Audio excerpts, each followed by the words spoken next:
Boa tarde, pessoal. Para quem vem entrando, eu peço que coloque aí um joinha se tá me ouvindo, se tá ouvindo o áudio, se dá para escutar bem, se a imagem tá boa.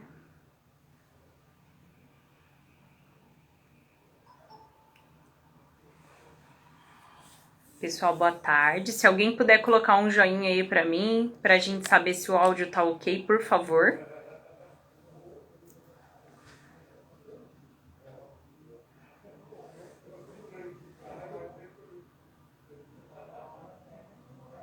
Ok, Ju, obrigada. Pessoal, a gente já vai dar início aqui ao resumo semanal, tá bom?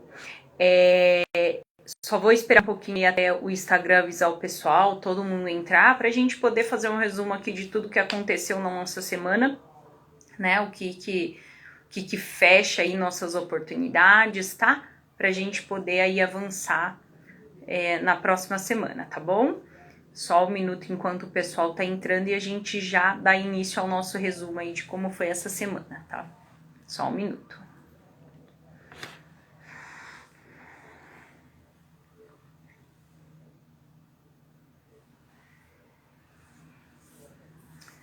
Boa tarde para quem tá entrando. Só mais um minutinho, pessoal, que a gente já dá início aqui ao nosso resumo, tá bom?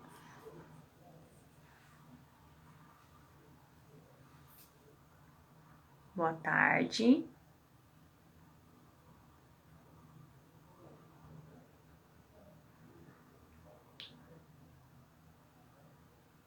Boa tarde, pessoal. Pessoal, vamos dar início, né? Até mesmo em respeito aí todo mundo que foi entrando, que já vai aí fazendo parte do nosso resumo semanal, tá? Essa live também fica gravada depois, só procurar lá nos nossos canais. No final aí eu vou falar um pouquinho sobre os nossos canais de comunicação. Então eu já vou dar início aqui à nossa semana, né? Ao nosso resumo semanal, pra gente poder entender aí como que vem seguindo o nosso mercado, o que vem acontecendo, né? Essa semana foi uma semana mais tranquila, né, no mercado de bolsa, no mercado de juros. Acabou que não teve grandes movimentos, nem oscilações fortes para cima, nem para baixo, né? Foi uma semana mais tranquila, muito dado a nossa PEC dos precatórios, que era algo que a gente esperava aí que fosse sair no decorrer da semana, né? Então ela foi de fato uma semana mais tranquila por conta dessa diminuição de risco que essa votação traz, né? Como no início da semana esperava por esse resultado e depois que ele saiu teve aí a aprovação, isso fez com que a semana, né, acalmasse os ânimos aí, né? Então, no nosso relatório Focus, a gente viu aí na segunda-feira saindo um aumento no nosso IPCA e na nossa Selic, né? Então, já existe uma projeção no Banco Central que, na verdade, cada relatório Focus aí que o Banco Central vem lançando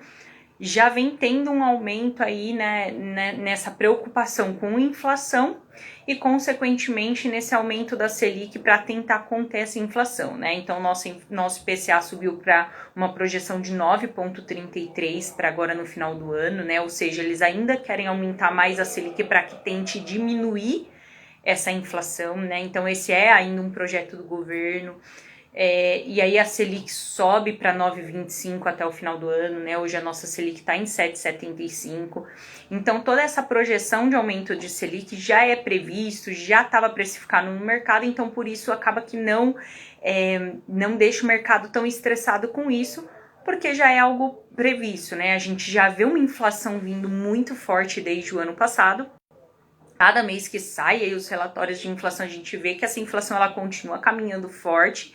Então, por conta disso, já tem precificado aí aumentos na nossa Selic para que consiga, de certa forma, conter esse fluxo, né?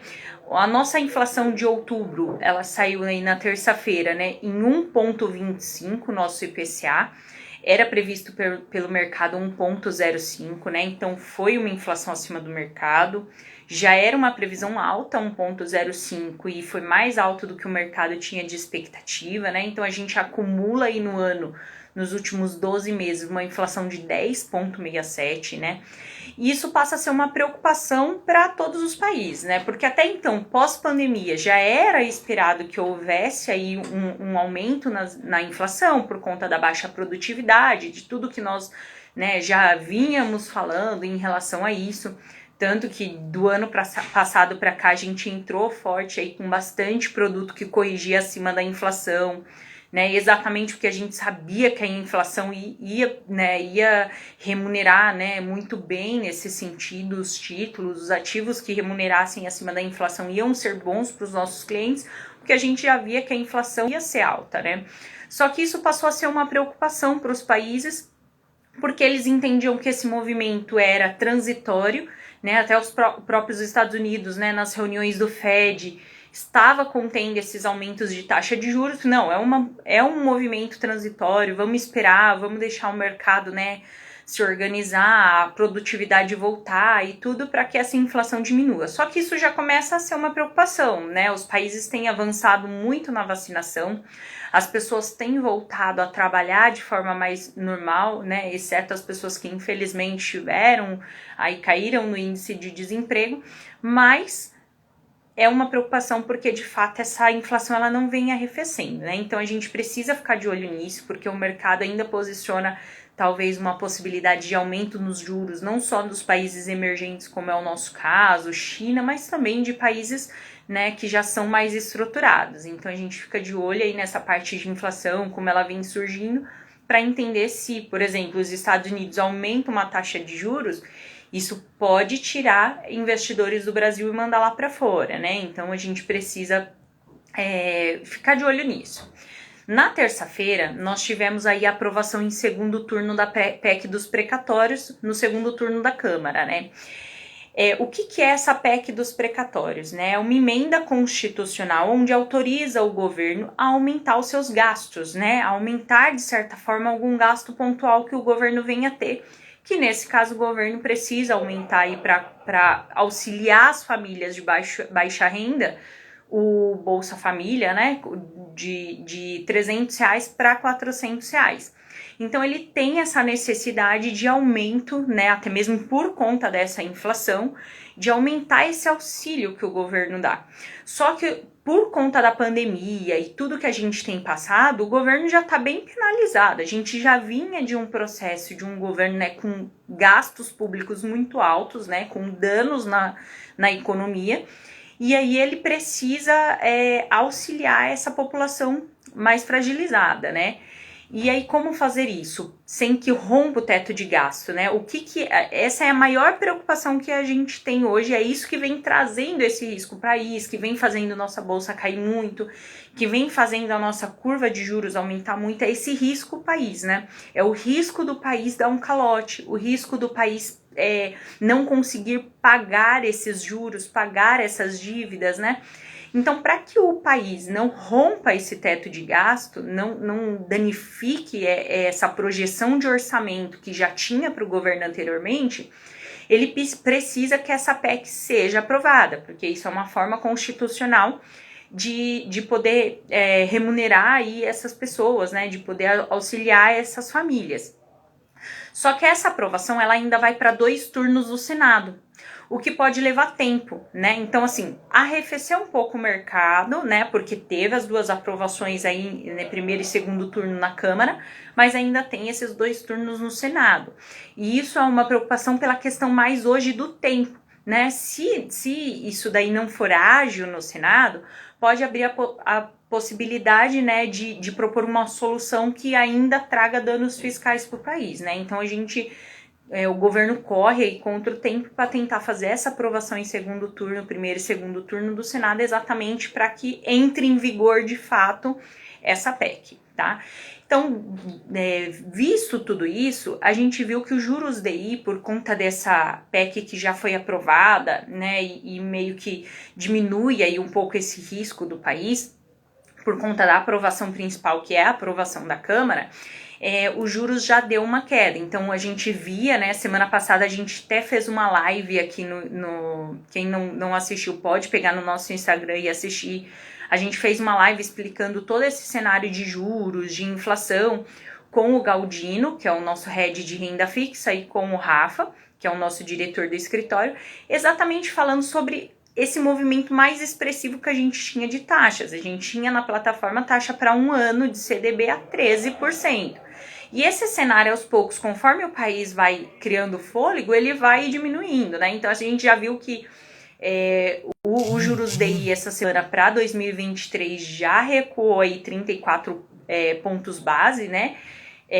Indo para 11,34, e para 2025 recuou 28 pontos base, indo para 11,62, né? Então, assim, é ruim? Não é ruim ainda, tá? Ainda a gente está num movimento bom de oportunidade de renda fixa, porque esses títulos ainda estão pagando bem. A gente tem agora, por exemplo, uma emissão de uma debenture da 3B Petróleo, né? Uma empresa muito boa na questão de rating A, e que a gente consegue tá pleiteando aí no mercado a emissão dela em IPCA mais 7. Então, assim, ainda temos juros bons, ainda temos CDBs pagando 12, mas ao longo do tempo aí, conforme esse mercado ele vai arrefecendo, de fato vai diminuindo esse risco, essas taxas vão caindo. Então, é bom que aproveite bastante essas oportunidades.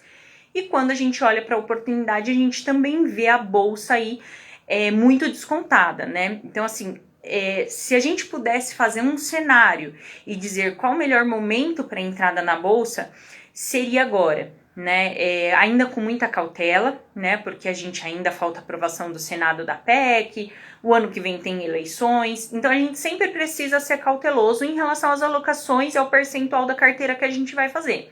Mas, de fato, agora seria um bom momento para entrada na bolsa, porque a gente já vê uma luz ali no fim do túnel de cenário arrefecendo, das coisas melhorando, e os papéis ainda estão muito descontados, né? Nossa bolsa, ela vale muito mais e os ativos que compõem ela ainda estão baratos. Então, agora é o momento de a gente conversar, converse com o seu assessor, procure por ele para uma entrada mais pontual na bolsa, algum papel que você tenha que tenha caído mais expressivamente por conta desse movimento maluco de mercado. De repente seja o momento de você separar ali um valor para entrar com um pouco mais, e vale muito a pena aproveitar essa oportunidade hoje, tá? Além disso, a gente precisa olhar muito para proteção de carteira, né? Quando a gente olha aí para um cenário de bolsa em risco, a nossa carteira oscilando, produtos de curto prazo pagando, né, muito bem, e o nosso patrimônio ao longo desse tempo, a gente não sabe se ele pode ser depreciado por oscilação de mercado ou até mesmo por inflação muito alta, a gente precisa proteger uma parte dessa carteira, tá? Então hoje procure, fale com o seu assessor, a gente tem oportunidades assim ímpar no seguro de vida, onde você vai aí proteger de certa forma a sua família na questão de capital segurado, e você ainda protege também o seu patrimônio, tá? Então isso é muito importante. Se você ainda não tem, ou mesmo que você tenha, fale com o seu assessor para a gente fazer uma avaliação de como que tá a sua proteção patrimonial hoje, a sua proteção de vida hoje. Isso é muito importante.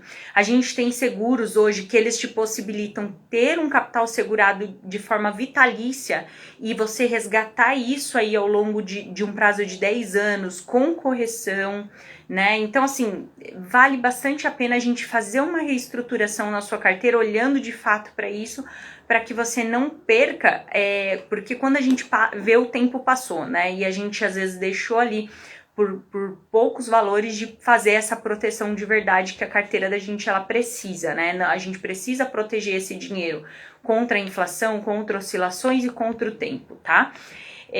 Nossos canais de comunicação, Instagram, Telegram, a gente sempre tá colocando essas mensagens, é muito importante que a gente acompanhe isso de perto, né? A gente tem aí o RV4 Infocenter, que a gente faz ali os comunicados diários de como vem vindo o nosso mercado, tem o Instagram, onde a gente sempre tá promovendo lives educacionais, tem o nosso Economia Sem Mito, que é bem educacional mesmo, assim, com bastante coisa, assim, bem didática para que possa aprender, e você tem um assessor, a gente sempre tá passando para vocês as oportunidades, tá? Caso você não tenha um assessor ainda, fale com a gente, deixe uma mensagem aqui nas nossas redes sociais, que um dos nossos assessores vão entrar em contato com você, tá bom? Na próxima semana, segunda-feira é feriado, nós não temos esse expediente em bolsa, né? Então, Vamos ficar de olho uma semana um pouquinho mais curta, vamos ficar de olho no que acontece, nas novidades, se de fato essa PEC ela já finaliza isso logo e acaba trazendo um pouco mais de conforto para o nosso mercado, tá bom?